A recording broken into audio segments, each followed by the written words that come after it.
So I remember, so I know like that 70s, 60s, 70s, you would see like, the vinyls and stuff like that. They'd have like, they were like, it's sectioned off like in three parts. Like each part had like four songs on it or whatever, or maybe three songs or whatever.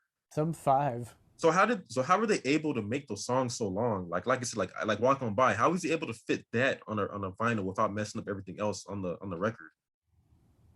Like that's Well, because there's a lot of like that late 60s, early 70s songs got ridiculously long. You know what I mean? yeah, well, they could be. It's just that there wouldn't have been that many of them on an album. Right. Like you'd end up with like 8 tracks or 9 tracks on an Yeah. album, which would give you the room to do just as you were suggesting. I remember the Temptations cut Smiling Faces sometimes, Hmm. which is mostly thought of as an Undisputed Truth tune. That song's 12 minutes long. Yeah. Papa Was a Rolling Stone goes on forever. Yeah. Most of Um, that stuff in the 70s, man, like it's predict like float the flow just float on. It's like a yeah, it goes on forever. yeah. A lot of the Norman Whitfield stuff just goes on. Hmm. Norman Whitfield, Barrett Strong stuff, all Right. that stuff just goes on forever. But you don't care because it Yeah. grooves.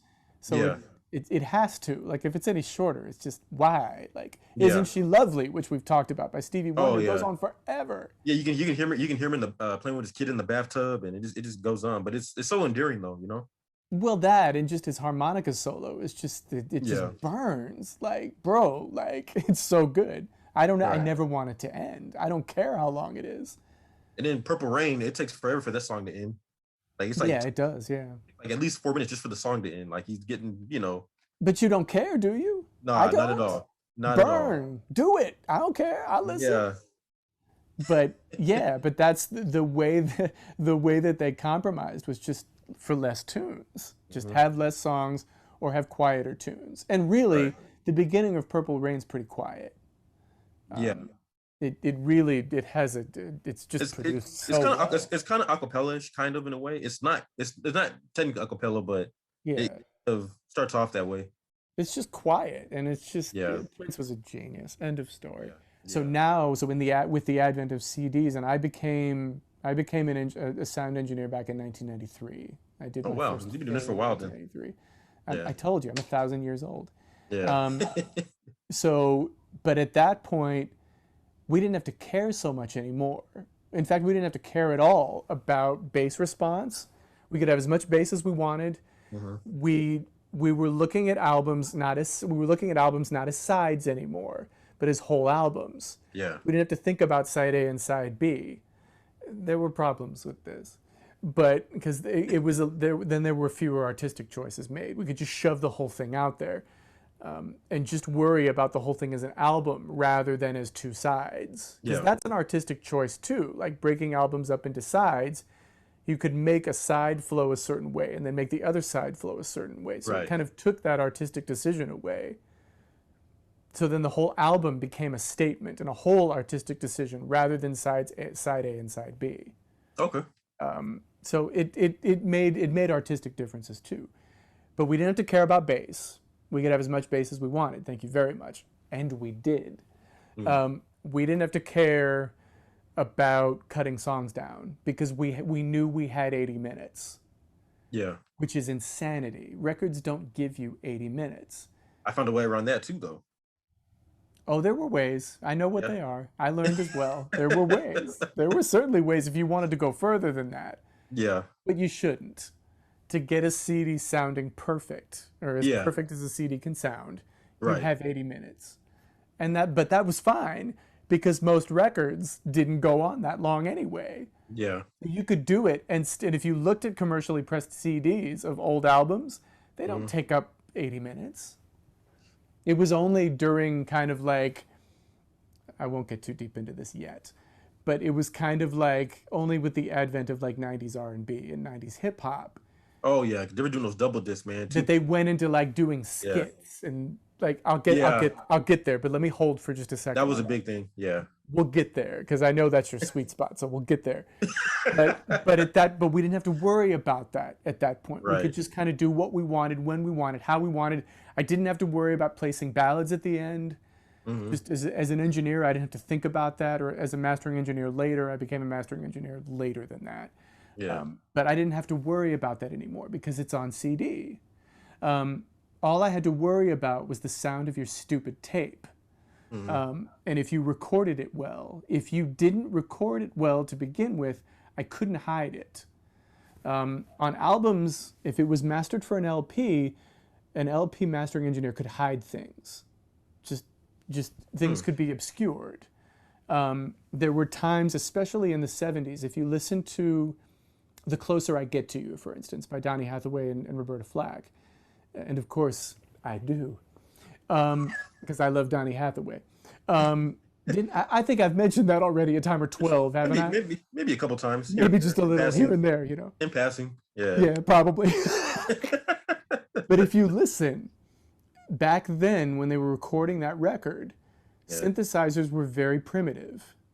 We're talking Moogs back then and ARP 2600s and things of that sort. You're familiar, yes? Not really. But you know the sound that those things yeah. Nothing else. If you listen to the verses and the way that that ARP comes in, it's a little scratchy on the top end. It wasn't recorded really very well. But on an album, on an LP, you didn't notice it.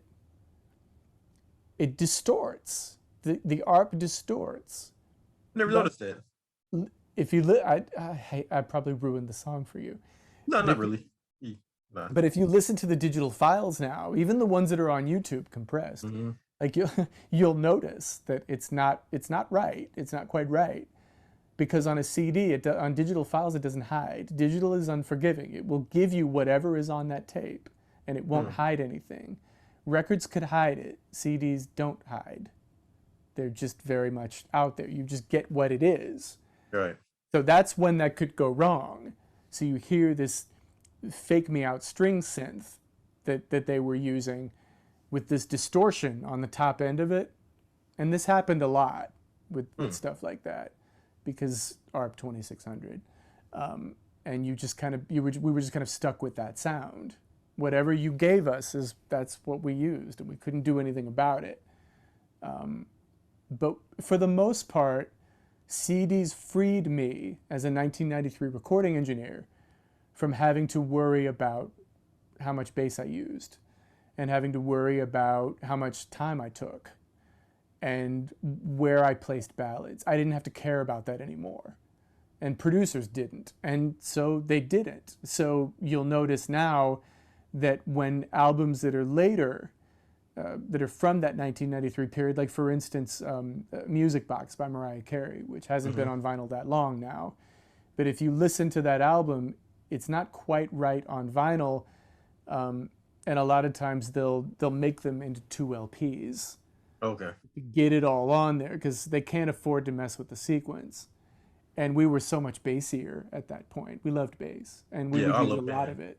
Yeah, that's the first thing if I'm in a rental car, I gotta mess with this. I gotta get the treble right. Let me get this bass up. Yeah. Yeah, exactly. So, but that's kind of those were compromises that were necessary at that point for vinyl, that were LPs that are not necessary for CDs at all. And so then after we get through the stuff that's already been, now we're making new stuff. We're going, hey, wait a minute, we have 80 minutes. Interesting. And producers began to realize how much time that they had. Take it away, Dre. Now I'm in your sweet spot, bro. Well, like I said, I just remember I fell in love with the double disc. All Eyes on Me, and that was mind blowing. And then, Bone Thugs and Harmony came out with the double disc, The Art of War, and then Biggie had Life After Death, and I fell in love with that, man, because the music was just endless. It just never ended. But then as far as like your 80 minutes go, see, I ran into this problem when I was trying to burn CDs. I would try to fit, songs onto a CD, and then I was finding that 80 minutes wasn't enough for me when I'm trying to put together these CDs and everything. But then I discovered the MP3 player, the MP3. The MP3 CD, yeah. And you can put like 200 songs on a CD. And if you looked on the back of the CD, you would see like what is that? Like it was kind of like you hit like a circle on the back of your CD to kind of let you know like how full the CD is. Do you remember that? Yes. Oh yeah, Burnables had that. Yeah. Still do. And you had to finalize the CD for it to play officially. Yeah. On this, yeah. But the only thing I didn't like about the CD was that you couldn't go back and add stuff later. Once you finalized it, that was it. Oh yeah, it was well for CDRs. Yeah, yeah. Yeah, That's a that bit was it. later than I thought you were gonna go, but I was thinking of Yeah. like 1998. I was going there and thinking Oh, about okay. like Another Level by Blackstreet. You can't put another second of music on that CD. That was a long. Yeah, that was a Possible. very. that was a long- Thing is, but I don't care. It was so good. Like yeah, Blackstreet never did better than that record, and they made records after it. Do you care? I don't, because to me, yeah. like that's the perfect Blackstreet record. The first one was really good too, by the way. You're gonna get mad at me, but I always enjoyed the first one better. I've always loved Dave Hollister's voice.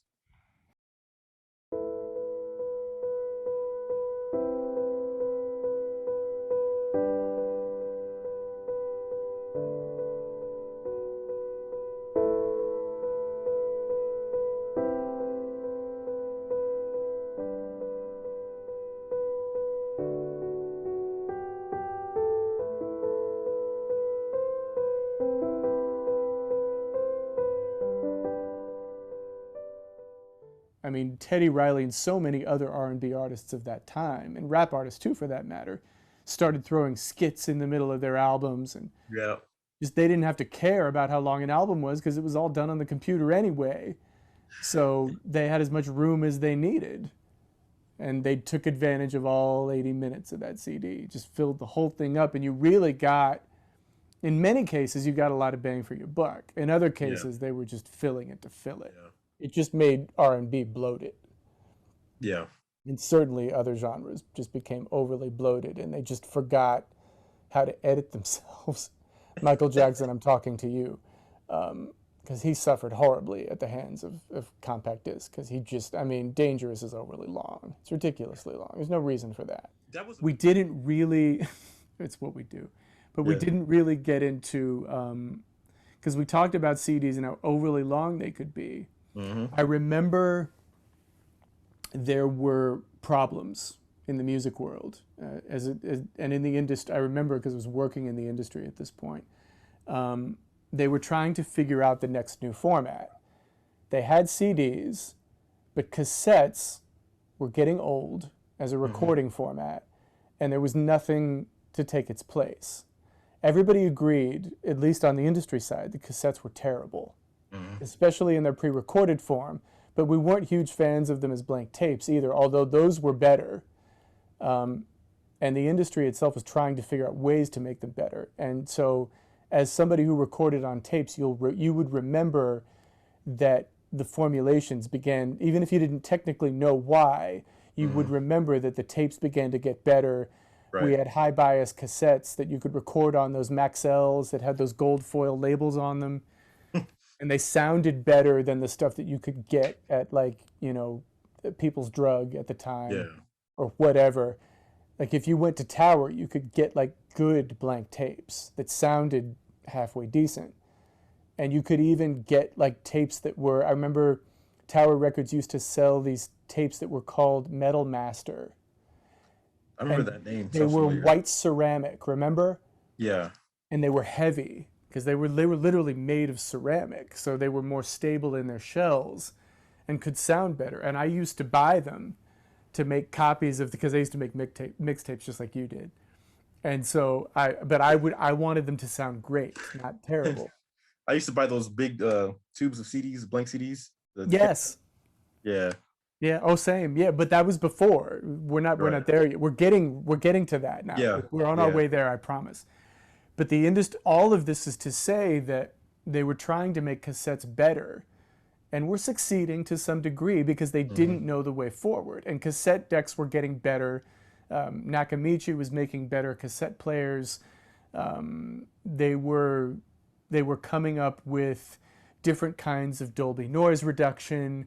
Yeah. Dolby B had been around forever and it sucked, but it was always terrible. Nobody liked Dolby B. I hated it. It Oh just boy. made cassettes problems even worse because you couldn't configure it.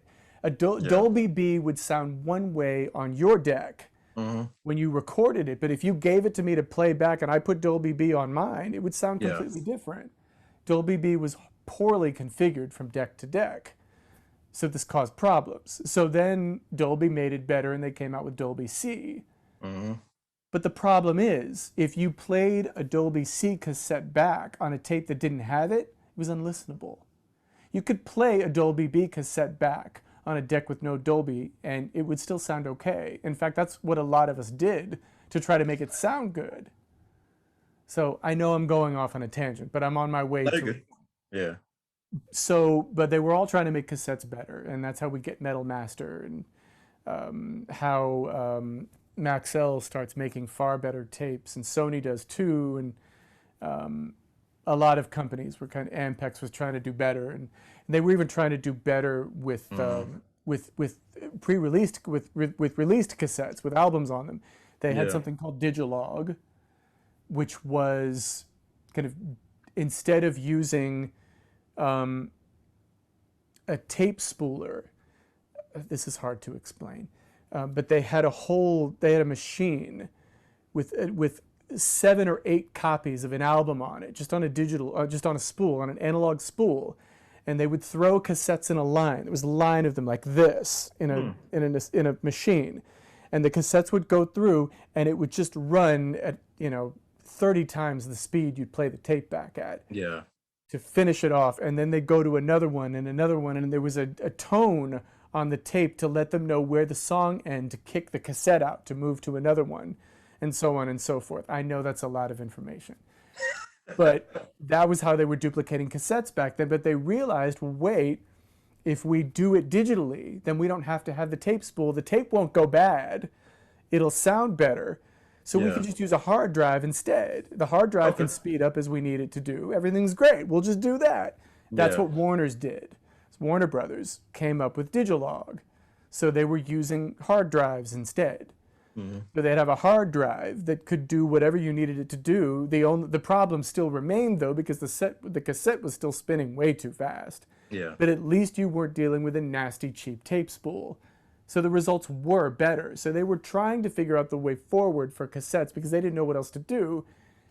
And then they came out, a bit before that, they came out with something called the DAT, digital audio tape. Okay. They were trying to push that onto the public, but it was in a smaller form factor, which meant that it could be more portable, and it could certainly sound better, because CDs were cutting off at 44K, digital audio tapes cut off at 48K. That sounds familiar. That 44K, 48K. That sounds familiar. Yeah. That was kind of the thing back then. So you could technically record better than CD sound to these things. And so, great, we're off and running, says Sony. This could really work, right? Or Philips, this was Philips at the time. Problem is, the record industry, remember in the 80s and even into the 90s, the home taping scandal? Remember this? That sounds familiar. Yeah, I don't know all the details about that though. Home taping is killing music, they said, and they had skeleton bones on a cassette. And it was a whole logo and a whole movement to stop people from doing it. Home taping is killing music, they said. Oh, is that why they have that why they were having the FBI warning? No, that's not it. No, that was on Yeah, videotapes. yeah. Copying for videotapes, because that was an issue too. But that was in the video realm. So everybody was worried about that. So imagine how then the record labels must then feel to see this DAT coming onto the market, right? Digital audio tape, where I can make bit perfect copies of CDs in the blink of an eye. Think about how they must have felt about that. You can imagine that wouldn't go over very well, right? No, not at all. Not really. It didn't. Record labels had a problem with this, and not just one or two of them, but all of them. They all hated this, and they wouldn't allow it to come to market the way it was. So they didn't allow it to come to market, and by this point, I believe it was Sony had started making DAT decks for the home, and they, better yet, they'd made DAT Walkmen, which are just like marvels of technological achievement. These things are fascinating. If you haven't seen one, you should. They're just great. They sound great. But the record labels could not allow this to go forward. So they squash it in the consumer market. But check this out. They decide, though, that since it's not being used by consumers, it's perfectly fine to use it in recording studios. It's great there. Yeah. So they took it into all the recording studios, and it got over there. So instead of using quarter-inch half-track masters, open reels the way we did, Yeah. now we were going, when we were mixing down to DAT. Instead of these big open reel tapes, now we had these tiny little cassettes that we were mixing down to. That sounded fabulous because we could get down to 48K if we wanted. We didn't, but we could have. But they were perfectly fine to do that, and they did that for a number of years. And then there was something called the digital compact cassette, which was basically the same. It was the same size as a cassette, but it handled information digitally.